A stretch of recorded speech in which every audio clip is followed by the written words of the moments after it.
Magsisimba na lang nawalan pa ng gamit ang isang lalaki sa Quiapo Church kanina. Doble higpit na tuloy sa seguridad, bunsod ng dagsa ng mga deboto ngayong bispiras ng traslasyon. Live mula sa Quiapo Church sa Maynila, nasa frontline ng balitang yan si Gio Robles. Gio, mas dumami pa ba ang mga deboto riyan ngayon?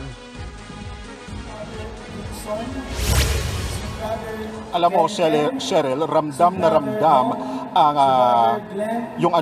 buhay na buhay muli ang Quiapo sa bisperas ng pista ng itim na Nazareno. Ramdam na ramdam ang pananabik ng mga namamanata sa pagbabalik ng traslasyon. Yun nga lang, sa higpit ng seguridad, hindi maiwasan ang ilang aberya gaya ng mga nawawalang gamit ng ilang deboto. First time raw magsimba ni Armando matapos ang ilang dekada sa Quiapo Church. Pero agad siyang nawalan ng gana nang maglaho ang cellphone niya habang papasok sa simbahan kanina. Ang masaklap, sa mismong security screening ito na waglit. Pagpasok nung nauna sa akin, kasi sumusunod ako sa kanila, pagdating ko rito, tinanong ko sa kanila, wala na yung cellphone. Hindi na, tinanong ko sa kanila, wala na raw. Ibig sabihin, tinangay nung kasabayan ko na nagpasabay. Agad naman siyang sinaklolohan ng mga bantay pero bigo silang makuha pa ang gadget. Kaya paalala ng mga otoridad. Dapat kanya-kanyang tray para maiwasan po yung mga ganitong insidente.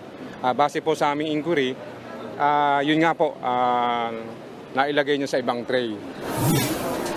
Isolated case raw ang nangyari kay Armando at wala pang naitatalang nakawan sa Quiapo bago ang traslasyon. Lalo't madaling araw pa lang inilatag na ang mga scanner at metal detector sa Villalobos Street na entrada ng simbahan. Nag-inspeksyon din kanina si Interior Secretary Benhar Abalos kasama sina PNP Chief Benjamin Acorda at Manila Mayor Honey Lacuna sa palibot ng simbahan. Handang-handa na raw ang higit 15,000 na tauhan nilang magbabantay sa nagbabalik na traslasyon na itinigil bunsod ng pandemya. Pero hindi raw sila magpapakampante. Katunayan, maglalagay pa sila ng signal jammers o pangharang sa signal ng cellphones. Kaya paalala sa mga debotong pupunta.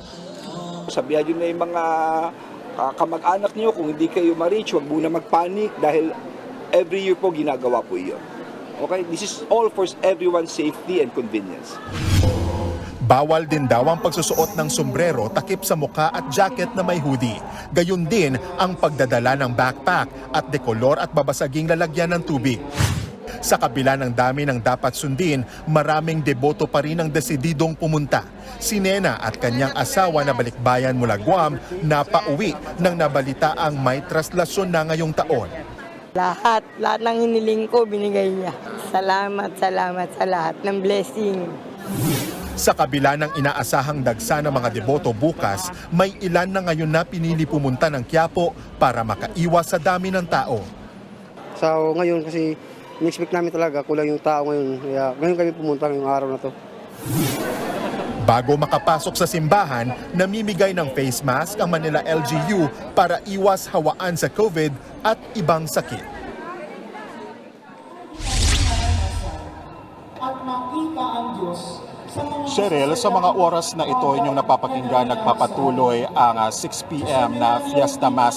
Magtutuloy-tuloy oras-oras ang banal na misa dito sa Quiapo Church hanggang alas 11 ng gabi mamaya. Alam mo, Cheryl, simula 6 a.m. kahapon hanggang alas 12 ng tanghali kanina, umaabot sa halos 232,000 ang mga deboto na dumalo ng misa dito sa Quiapo Church. Ayon yan sa Manila Police District. Pero ayon naman sa pamunuan ng Quiapo Church, asahan na masihigitan pa ang bilang na yan, 2 milyon kada oras dito sa Quiapo Church bukas sa araw mismo ng traslasyon. Samantala, abiso naman sa mga motorista simula alas 9 ng gabi mamaya, isasara ang nasa 15 major roads sa palibot ng Quiapo Church o yung mga sakop na dadaan kung saan dadaan ang andas ng Poong Itim na Nazareno. Kabilang sa mga isasara itong Quezon Boulevard mula yan sa Fugoso Street hanggang sa Quezon Bridge. Balik muna sa iyo, Cheryl. Maraming salamat, Gio Robles.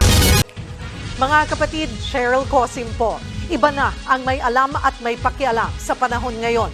Para sa tuloy-tuloy na balitaan sa Frontline, mag-follow at mag-subscribe sa social media pages ng News 5.